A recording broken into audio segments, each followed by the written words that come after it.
Encounter ಕಡೆಯವರು, encounter ಆಗಿರುವಂಥ ಜನಗಳು ಪಾಪ ಯಾರು ಸತ್ತಿದಾರಲ್ಲ ಅವ್ರ ಕಡೆಯವರು ಶಾಗ್ಯ DRFO ಕಚೇರಿಗೆ ನುಗ್ಗಿ ಅಲ್ಲಿ ನೋಡಿ ಎಲ್ಲ ಸಾಮಾನು ಸರಂಜಾಮುಗಳನ್ನು ಬೀದಿಗೆ ಹಾಕಿದ್ದಾರೆ, ಪೀಠೋಪಕರಣಗಳನ್ನು ಧ್ವಂಸ ಮಾಡಿದ್ದಾರೆ. ನಾವು ತೋರಿಸ್ತಾ ಇದ್ದೀವಿ. ಸಾಲದು ಅಂತ ಕಚೇರಿ ಮುಂದೆ ಕೂತು ಪ್ರತಿಭಟನೆ ಕೂಡ ಮಾಡ್ತಾ ಇದ್ದಾರೆ. ಹೀಗಾಗಿ ಹೆಚ್ಚುವರಿಯಾಗಿ ಈ ಮಳವಳ್ಳಿಯಿಂದ ಸಿಬ್ಬಂದಿಯನ್ನು ನಿಯೋಜಿಸಲಾಗಿದೆ. ಚಾಮರಾಜನಗರ, ಮಂಡ್ಯದಿಂದಲೂ ಕೂಡ ಸಿಬ್ಬಂದಿಯನ್ನು ಕರೆಸಿಕೊಳ್ಳಲಾಗಿದೆ.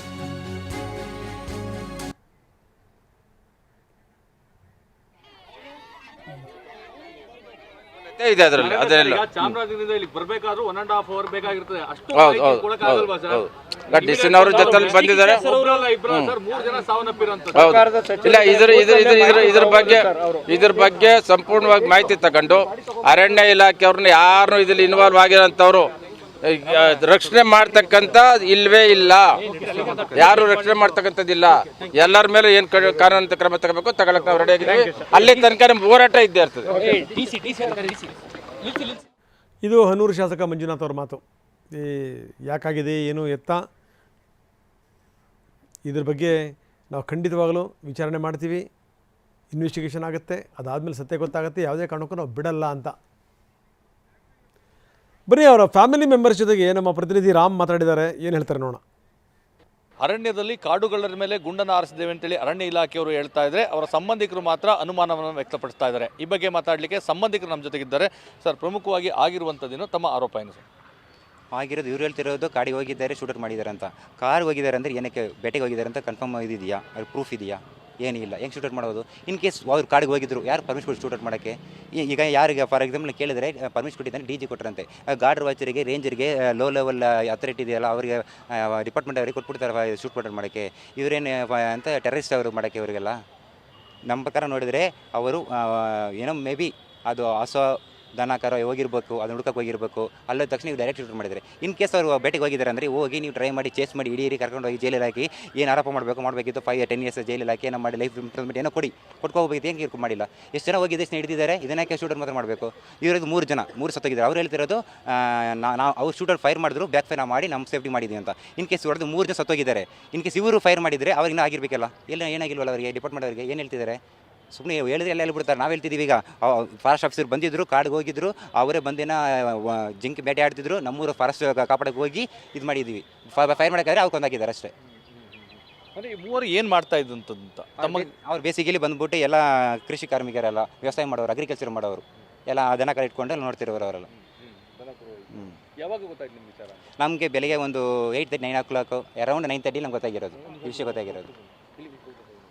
ಸರ್, ತಮ್ಮ ಆರೋಪ ಏನು ಸರ್? ಸರ್, ತಮ್ಮ ಆರೋಪ ಅಂದರೆ ಅಲ್ಲಿ ನಾವು ವಿಲೇಜಲ್ಲಿ ನಾವು ಹಳ್ಳಿಗಳಲ್ಲಿ ನಾವು ಜೀವನ ಮಾಡೋದು. ಅಂದರೆ ಅಲ್ಲಿ ಮಳೆ ಇಲ್ಲ, ಬರೀ ಡ್ರೈ ಏರಿಯಾದಲ್ಲಿ ನೀರಿಲ್ಲದೆ ಬರಡಾಗಿರುತ್ತೆ ನಮ್ಮ ಏರಿಯಾ. ಅಲ್ಲಿ ಸಾಗ್ಯ ಗ್ರಾಮ ಪಂಚಾಯತಿ ಅಲ್ಲಿ ಜನ ಕಾಡಿಗೆ ಹೋಗೋದು ಮತ್ತು ಊರ್ಲಿರೋದು, ದನ ಮೀಸೋದು ಬರೋದು ಇದು ಮಾಮೂಲಿ.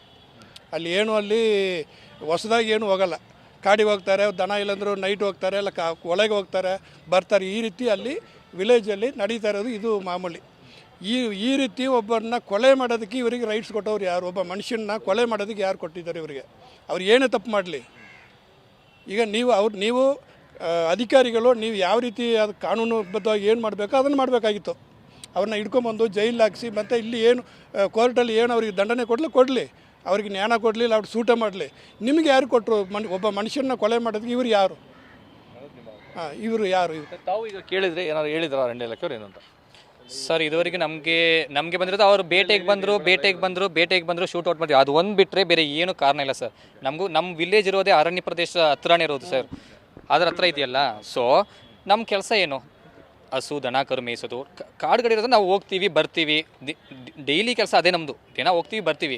ಇವ್ರಿಗೆ ಏನೋ ಒಳ್ಳೆಯದು ಚಾನ್ಸು ಇದೆ, ಒಳ್ಳೆ ಚಾನ್ಸು. ಟೆರರಿಸ್ಟ್ ಥರ ಶೂಟ್ ಮಾಡಿಬಿಟ್ರು, ಅವರು ಎಸ್ಕೇಪ್ ಆಗಿಬಿಟ್ರು. ಈಗ ಬ್ಯಾಕ್ ಫೈರ್ ಆಗಿದೆ ಅಂತಾರೆ. ಅವ್ರಿಗೆ ಎಲ್ಲಿ ಸರ್ ಏಟಾಗಿದೆ? ಯಾರಿಗೂ ಏಟಾಗಿಲ್ಲ. ನಮ್ಮವ್ರನ್ನ ನೋಡಿ ಶೂಟೌಟ್ ಮಾಡಿಬಿಟ್ಟು ಅದೊಂದು ಕತೆ ಅವ್ರು ಕ್ರಿಯೇಟ್ ಮಾಡಿಕೊಂಡ್ರು. ನಿಮ್ಮ ಒತ್ತಾಯ ಏನು ಸರ್ ಈಗ ಮುಂದೆ? ಸರ್, ನಮ್ಮ ಒತ್ತಾಯ ಏನಂದರೆ ನಮಗೆ ನ್ಯಾಯ ಬೇಕು. ಆ್ಯಕ್ಚುಲಿ ನ್ಯಾಯ ಬೇಕು. ಏನಕ್ಕೆ ಶೂಟ್ ಮಾಡ್ಕೊಂಡ್ರು, ಏನಕ್ಕೆ ಶೂಟ್ ಮಾಡಿದ್ರು, ನಮಗೆ ಆ 3 ಜನರ ಲೈಫ್ ವಾಪಸ್ ಕೊಡಿ ಸರ್. ನಾವು ಏನೂ ಇಲ್ಲ. 3 ಜನರದು ಲೈಫ್ ವಾಪಸ್ ಕೊಟ್ಬಿಟ್ರೆ ನಾವು ಏನು ಕೇಳಲ್ಲ ಸರ್. ನಾವು ಕಂಪ್ಲೇಂಟ್ ಕೊಡ್ತೀವಿ ಸರ್. ನಮ್ಮ ವಿಲೇಜ್ ಅವ್ರು ಎಲ್ಲರೂ ಒಬ್ಬೊಬ್ಬರು ಸೇರಿ ನಾವು ಕಂಪ್ಲೇಂಟ್ ಕೊಡ್ತೀವಿ. ನ್ಯಾಯ ಬೇಕು. ಈಗ ಪೋಸ್ಟ್ ಮಾರ್ಟಮ್ ಆದರೂ ನಾವು ಸಿಮೆಟ್ರಿಗೆ ಏನು ತಗೊಂಡು ಹೋಗಲ್ಲ, ಅಲ್ಲೇ ಇಡ್ತೀವಿ. ನಮಗೆ ನ್ಯಾಯ ಸಿಗೋ ತನಕ ಅದೇನು ದಫನ್ ಮಾಡಲ್ಲ. ಎಲ್ಲ ಪೊಲೀಸವರು ಬರಬೇಕು, ನಾವು ಕೋರ್ಟ್ಗೆ ಹೋಗ್ತೀವಿ, ಎಲ್ಲ ಬರ್ತೀವಿ. ನಮ್ಗೆ ನ್ಯಾಯ ಬೇಕು. ಆ 3 ಜನರು ಯಾರು 4-5 ಜನ ಶೂಟ್ ಮಾಡಿದ್ರಲ್ಲ ಅವ್ರು ನಿಂತ್ಕೋಬೇಕು ನಮ್ಮ ಹತ್ರ. ಏನಕ್ಕೆ ಶೂಟ್ ನಾವು ಪ್ರಶ್ನೆ ಕೇಳ್ತೀವಿ ಅವ್ರ ಹತ್ರ, ನಾವು ಏನಕ್ಕೆ ಶೂಟ್ ಮಾಡಿದ್ವಿ ಅಂತ ನಾವು ಪ್ರಶ್ನೆ ಕೇಳ್ತೀವಿ, ಅವ್ರು ಆನ್ಸರ್ ಮಾಡಲಿ. ಆಮೇಲೆ ಈಗ ಅವ್ರ ಫ್ಯಾಮಿಲಿಗೆ ಈ ಥರ ಆಗಿದ್ರೆ ಹೆಂಗಿರುತ್ತೆ ಸರ್? ಈಗ ನಮ್ಮದೆಲ್ಲ ಫ್ಯಾಮಿಲಿ ಸರ್, ಒಂದೇ ವಿಲೇಜು, ಚಿಕ್ಕ ವಿಲೇಜು. ಈಗ ನಮ್ಮಲ್ಲಿ ಅವ್ರಿಗೆ ಹೆಂಗೆ ಅನ್ನಿಸ್ತದೆ? ಅವ್ರಿಗೆ ಟೆರರಿಸ್ಟ್ ಕಾಣ್ತಿದ್ದೀವಿ ನಾವು. ಅದೇ ನಮ್ಮ ಕ್ವಶನು. ನಮಗೆ ನ್ಯಾಯ ಬೇಕು, ಅವ್ರು ಬರಬೇಕು, ನಮಗೆ ಅವ್ರಿಗೆ ಶಿಕ್ಷೆ ಸಿಗಲೇಬೇಕು. ಇದಕ್ಕೆ ಯಾವ ಕಾರಣಕ್ಕೆ ಈ ಘಟನೆ ಆಗಿರ್ಬೋದು ಅಂತ ತಮಗನ್ಸುತ್ತೆ ಸರ್? ಅದೇ ನಾನು ಹೇಳಿದ್ನಲ್ಲ, ನಮ್ಮದು ವಿಲೇಜು ಫಾರೆಸ್ಟ್ ಕಡೆ ಇರೋದು. ಅವ್ರು ಹೇಳ್ತಿರೋದು ಬೇಟೆಗೆ ಬಂದ್ರು ಅಂತ. ಈಗ ಕಾಡ್ಗೆ ಹೋದ್ರೆ ಬೇಟೆಗೆ ಹೋಗೋದೇ ತಾನ. ಈಗ ಹಾಸ್ಪಿಟ್ಲ್ಗೆ ಹೋಗ್ತೀವಿ ಅಂದರೆ ಈಗ ನನಗೆ ಹಾರ್ಟ್ ಅಟ್ಯಾಕ್ ಅಂತ ತಾನೇ ಹಾಸ್ಪಿಟ್ಲ್ಗೆ ಹೋಗೋದು ಇಲ್ಲ ತಾನೇ. ನನ್ನ ಫ್ಯಾಮಿಲಿ ಮೆಂಬರ್ಸ್ ನೋಡೋಕೆ ಹೋಗ್ಬೋದು, ಏನಾದರೂ ಬೇರೆ ರೀಸನ್ ಇರುತ್ತೆ. There are plenty of reasons. But what they are telling, ಅವರು ಬೇಟೆಗೆ ಹೋದ್ರು, ಹಂಟಿಂಗ್ ಹೋದ್ರು. ಕಾಡಿಗೆ ಹೋದ್ರೆ ಹಂಟಿಂಗ್ ಮಾತ್ರ ಹೋಗ್ತಾರಾ, ಬೇರೆ ಏನಕ್ಕೆ ಹೋಗಲ್ವಾ? ಹಂಟಿಗೆ ಹೋಗೋದ್ರೆ ಎಲ್ಲರೂ ಇಷ್ಟೊತ್ತಿಗೆ ಸಾಯಿಸಬೇಕಿತ್ತಲ್ಲ ಸರ್. ಇವಾಗ ಇವಾಗ ಕರ್ನಾಟಕದಲ್ಲಿ ಎಷ್ಟು ಜನರು ಸತ್ತೋಗ್ತಾ ಇದ್ರು ಇಷ್ಟೊತ್ತಿಗೆ. ಹಂಗಾದ್ರೆ ಇದೇ ರೀಸನು. ಇವಾಗ ಹಂಟಿಂಗ್ ಹೋಗಿದ್ರೆ ಸಾಯಿಸೋದೇ ಫೈನಲ್ ಡಿಸಿಷನಾ ಅಂತ ನಮ್ದು question sir. Camera person Jeevan ಜೊತೆ ರಾಮ್, TV9 ಮೈಸೂರು. ಫ್ಯಾಮಿಲಿ ಮೆಂಬರ್ಸ್ಗಳು ಮಾತಾಡ್ತಿದ್ದಿದ್ದು ನಾವು ನೋಡಿದ್ವಿ. ಒಬ್ಬೊಬ್ಬರು ಹುಡುಗರು ಒಂದೊಂದು ರೀತಿಯಲ್ಲಿ ಮಾತಾಡ್ತಾ ಇದ್ರು. ಒಬ್ಬರು ಕೊನೆಯದಾಗಿ ಮಾತಾಡಿದಂಥ ಹುಡುಗ ಹೇಳ್ತಾ ಇದ್ದ, ಈ ಹಂಟಿಂಗ್ ಹೋಗೋದು ಅಂತಂದರೆ 2 ಜನ ಉಳಿತಾ ಇದ್ರು. ಹಾಗಾದರೆ ಹಂಟಿಂಗ್ ಹೋದ್ರೆಲ್ಲ ಸಾಯಂಗಾಗ್ಬಿಟ್ಟಿದ್ದರೆ 2 ಜನ ಸಾಯ್ತಾ ಇದ್ರು ಅನ್ನುವಂಥ ಪ್ರಶ್ನೆ. ಇನ್ನೊಬ್ರು ಹೇಳಿದ್ದೇನು ಅಂತಂದರೆ, ಇದು ಅರಣ್ಯ ಇಲಾಖೆಯವ್ರದ್ದೇ ಕೈವಾಡ. ಅರಣ್ಯ ಇಲಾಖೆಯವರೇ ಬೇಟೆಗೆ ಹೋಗಿದ್ದರು, ನಮ್ಮವರು ಜಿಂಕೆಯನ್ನು ಕಾಪಾಡೋಕ್ಕೆ ಹೋಗಿದ್ದರು. ಆ ಸಂದರ್ಭದಲ್ಲಿ ಹೆಂಗೆ ಗೊತ್ತಾ, ಇವರೇ ಮಾಂಸ ತಂದಿಲ್ಲಿ ಹಾಕಿ ನಮ್ಮ ಮೇಲೆ ಹಾಕ್ತಾ ಇದ್ದಾರೆ ಅನ್ನುವಂಥದ್ದು ಮತ್ತೊಬ್ಬರ ಆರೋಪ. ನೋಡಿ, ಸಂಬಂಧಿಕರು ಅಳ್ತಾ ಇದ್ದಾರೆ.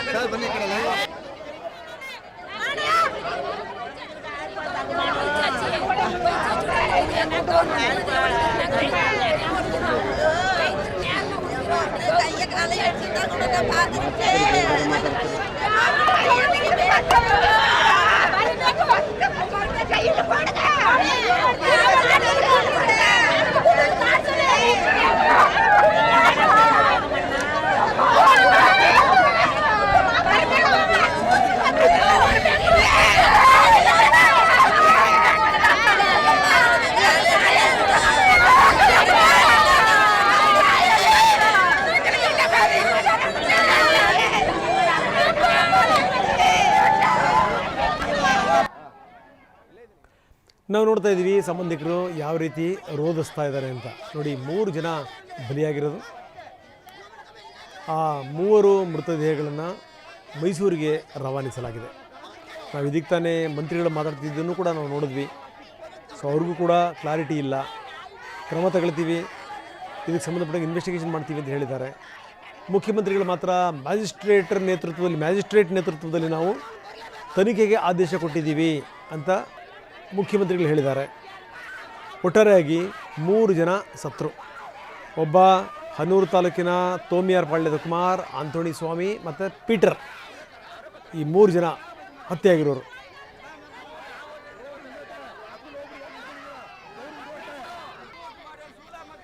ಬನ್ನಿ, ನಮ್ಮ ಪ್ರತಿನಿಧಿ ದಿಲೀಪ್ ಈಗ ನಮ್ಮೊಂದಿಗೆ ನೇರ ಸಂಪರ್ಕದಲ್ಲಿದ್ದಾರೆ.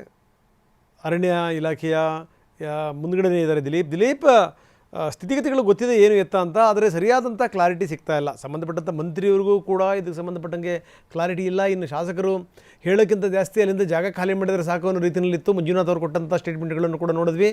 ನಾವು ಯಾರನ್ನೂ ಕೂಡ ಬಿಡಲ್ಲ ಅನ್ನುವಂಥ ಮಾತನ್ನು ಹೇಳಿದ್ರು. ಏನು ನಡೆದಿದೆ ಇಲ್ಲಿ, ಏನು ನಡೀತಾ ಇದೆ?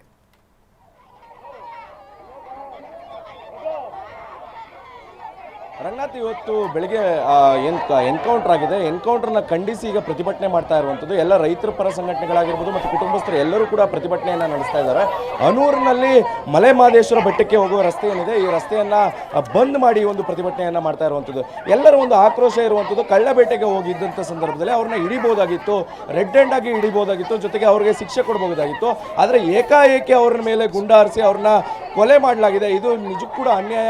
ಅವರ ಜೀವವನ್ನು ಅವ್ರನ್ನೇ ನಂಬಿ ನಾವು ಬದುಕಿದ್ವಿ, ಆದರೆ ಈ ರೀತಿ ಮಾಡಿರುವಂಥದ್ದು ಎಷ್ಟರ ಮಟ್ಟಿಗೆ ಸರಿ ಅನ್ನುವಂಥ ನಿಟ್ಟಿನಲ್ಲಿ ಈಗ ಪ್ರತಿಭಟನೆಯನ್ನು ಮಾಡ್ತಾ ಇರೋದು. ಈಗಾಗಲೇ ಅರಣ್ಯ ಕಚೇರಿಯನ್ನು ಕೂಡ ಧ್ವಂಸ ಮಾಡಿದ್ದಾರೆ. ಈಗ ಅನೂರಿನಲ್ಲಿರುವಂಥ ಅರಣ್ಯ ಕಚೇರಿ ಕೂಡ ಬಿಗಿ ಭದ್ರತೆಯನ್ನು ಹಾಕಿರುವಂಥದ್ದು. ಎಲ್ಲರೂ ಕೂಡ ಕುಟುಂಬಸ್ಥರು ಕಣ್ಣೀರಿಡ್ತಾ ಇದ್ದಾರೆ, ಎಲ್ಲರೂ ಕೂಡ ಆಕ್ರೋಶ ಇರುವಂಥದ್ದು. ಎಲ್ಲರ ಮಾತು ಒಂದೇ ಇರುವಂಥದ್ದು, ಯಾಕಾಗಿ ಈ ಗುಂಡನ್ನು ಆರಿಸಬೇಕಾಗಿತ್ತು, ಜೊತೆಗೆ ಅವ್ರನ್ನ ಕೊಲ್ಲುವಂಥದ್ದು ಪರಿಸ್ಥಿತಿ ಯಾಕೆ ಬೇಕಾಗಿತ್ತು ಅನ್ನುವಂಥದ್ದು ಇವರ ವಾದ ಆಗಿರುವಂಥದ್ದು. ಯಾಕಂದರೆ ನಿಜಕ್ಕೂ ಕೂಡ ಅವರ ಕಾಲಿಗೆ ಗುಂಡು ಹೊಡಿಬೋದಾಗಿತ್ತು, ಆದರೆ ಎದೆ ಭಾಗಕ್ಕೆ, ಕತ್ತಿನ ಭಾಗಕ್ಕೆ ಯಾಕೆ ಹಾಕಿದ್ರು ಅನ್ನುವಂಥದ್ದು. ಈಗ ಅವ್ರ ಕುಟುಂಬಸ್ಥರಿದ್ದಾರೆ, ಅವ್ರನ್ನ ಮಾತಾಡಿಸ್ತಾ ಹೋಗ್ತಾನೆ. ಅಮ್ಮ, ಎಲ್ಲೋಗಿದ್ರು ನಿಮ್ಮ ಮನೆಯವರೆಲ್ಲವೇ? ಸರ್, ಅವ್ರೆಲ್ಲ ಹೋಗಿದ್ರು ಗೊತ್ತಿಲ್ಲ. ಸರಿ, ಅವ್ರಿಗೇನಾದ್ರೂ ಪ್ರಾಣಾಪಾಯ ಇವ್ರಿಗೇನಾದ್ರೂ ಸಂಭವಿಸಿದ್ರೆ ಅವ್ರು ಬೇಕಿದ್ರೆ ಕಾಲ್ ಮೇಲೆ ಕೈ ಮೇಲೆ ಶೂಟ್ ಮಾಡ್ಲಿ, ಇಲ್ಲಿಗೆ ಶೂಟ್ ಮಾಡುವ ಅವಶ್ಯಕತೆ ಏನಿದೆ ಸರ್? ಏನಿದೆ? ಪರ್ಮಿಷನ್ ಕೊಟ್ಟಿದ್ದು ಯಾರು ಸರ್? ಯಾವ ಗೌರ್ಮೆಂಟ್ ಪರ್ಮಿಷನ್ ಕೊಟ್ರು ಇಲ್ಲಿಗೆ ಶೂಟ್ ಮಾಡಿ ಅಂತ ಹೇಳಕ್ಕೆ? ಏನು ಇಲ್ಲಿ ಶೂಟ್ ಮಾಡಿದ್ದಾರೆ ಅಂದ್ರೆ ಅವ್ರು ಸಾಯಿಸ್ಬೇಕಂತಾನೆ ಮಾಡವ್ರ ಸರ್? ಅಧಿಕಾರ ಇದೆಯಾ? ಸಾಯಿಸಕ್ಕೆ ಅಧಿಕಾರ ಇದೆಯಾ? ಅವರು ಬೇಟೆಗೆ ಹೋದ್ರೆ ಅವ್ರನ್ನ ಕರ್ಕೊಂಡ್ ಬಂದು ನಿಮಿಷ ಈಗ ಚಿರತೆ ಸಾಯಿಲಿ ಇಲ್ಲ ಹುಲಿ ಸಾಯಿಲಿ ಏನಾದ್ರು ಮಾಡ್ಬಿಟ್ರೆ ಅವ್ರು ಬಿಡ್ತಾರ ಅಂತಂದ ಮೇಲೆ ಅವ್ರು ಏನ್ ಮಾಡ್ಬೇಕಿತ್ತು? ಅವ್ರು ತಪ್ಪು ಮಾಡಿದ್ರೆ ಅವ್ರನ್ನ ಏನ್ ಮಾಡ್ಬೇಕಾಗಿತ್ತು? ಶಿಕ್ಷೆ ಕೊಡಕ್ಕೆ ಇದು ಏನೋ ಅದಕ್ಕೆಲ್ಲ ಬೇಕಾಗಿದ್ದ ರೂಲ್ಸ್ ಇದೆ, ಅದನ್ನು ಫಾಲೋ ಮಾಡ್ಬೇಕಿತ್ತು. ಅದಲ್ಲದೆ ಡೈರೆಕ್ಟ್ ಆಗಿ ಅವ್ರು ಶೂಟ್ ಮಾಡಿದ್ದಾರೆ. ಯಾಕೆ ಸರ್ ಹಂಗ್ ಮಾಡಿದ್ದು? ಯಾಕೆ ಹೋಗಿದ್ರು ಅಂತ ಹೇಳ್ತಾರೆ. ಅವರು ಹಸು ಕಾಣಲ್ಲ ಅಂತ 3 ಜನ ಹೋದ್ರು, ಹಸು ನೋಡಕ್ಕೆ ಹೋದ್ರು. ಅಲ್ಲಿ ಆ ತರ ಮಾಡಿದ್ದಾರೆ. ಹಸು ಕಾಣಲ್ಲ ಅಂತ ಹೋದ್ರು, 3 ಜನರು ಹೋದ್ರು. ಒಬ್ರು ಹೋದ್ರೆ ಬರಲ್ಲ, 3 ಜನರು ಹೋದ್ರು. ನಿನ್ನೆ ಮಧ್ಯಾಹ್ನ ನೈಟ್ 8 ಗಂಟೆಗೆ ಹೋದ್ರು. ಗೊತ್ತು, ನಮಗೆ ಬೆಳಗ್ಗೆನೆ ಗೊತ್ತಾಗಿರೋದು.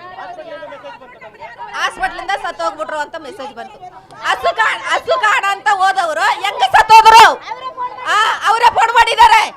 ಹಸು ಕಾಣ ಅಂತ ಹೇಳಿದವರು ಹೆಂಗ ಸತ್ತೋದ್ರು? ಹೆಂಗ ಎತ್ಕೊಂಡರು? ಯಾವಾಗ ಹೋಗಿದ್ದು ಸರ್ ಅವರೆಲ್ಲ? ಎಲ್ಲೋಗಿದ್ರು?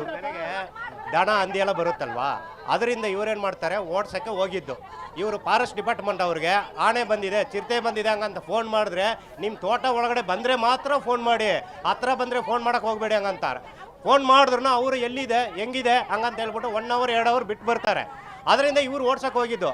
ಅವರು ಬಂದ್ಬಿಟ್ಟು ಇವರು ಬೇಟೆಗೆ ಹೋಗಿದ್ದಾರೆ ಹಂಗಂತ ಶೂಟ್ ಮಾಡಿದ್ದಾರೆ. ಶೂಟ್ ಮಾಡೋಕ್ಕೆ ಪರ್ಮಿಷನ್ ಯಾರು ಕೊಟ್ಟಿದ್ದು? ಇನ್ನೂ ಒಂದು ತಿಳಿಸಿರ್ಬೇಕು ಅವರು. ಇಲ್ಲಿಂದ ತಗೊಂಡು ಹೋಗೋಕೆ, ಇಲ್ಲಿಂದ ಎಲ್ಲಿ ಮರಿಮಂಗಲದಿಂದ ಕೊಳ್ಳೇಗಾಲಕ್ಕೆ ಎಷ್ಟು ಕಿಲೋಮೀಟ್ರ್ ಇದೆ?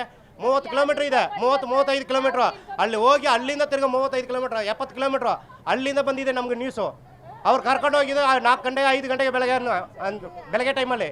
ಆದರೆ ತಗೊಂಬಂದು ಸೇರಿಸಿದ್ರು, ನಮ್ಗೆ ನ್ಯೂಸ್ ಬಂದಿರೋದು 11 ಗಂಟೆಗೆ. ಈ ಥರ ಮಾಡ್ತಾವ್ರೆ. ಅದು ಇಲ್ಲದೆ ಅರಣ್ಯ ಇಲಾಖೆ ಅವರು ಏನಾದರೂ ಇನ್ಫಾರ್ಮೇಶನ್ ಕೊಟ್ಟಿದ್ದಾರಾ?